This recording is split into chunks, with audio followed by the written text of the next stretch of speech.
এখানে যদি একটা নির্দিষ্ট টাইম বা রাত 12টার পরে কেউ যদি এখানে পা রাখে, তারপর গার্ডও সচেতন হবে, বাইরে সবাই সচেতন হবে।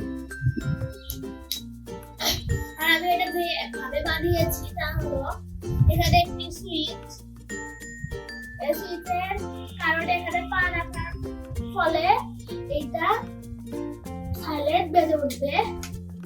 আর এখানে আছে একটি বাজার, দুইটি ব্যাটারি, একটি ব্যাটারি কেসি এবং কিছু তার।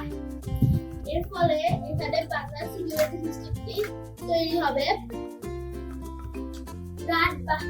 যদি রাত 12টার পর কোনো অচেনা লোক ঢোকে, তাও আমরা সচেতন হতে পারবো যে এখানে কেউ একজন এখানে ঢুকেছে। ধন্যবাদ।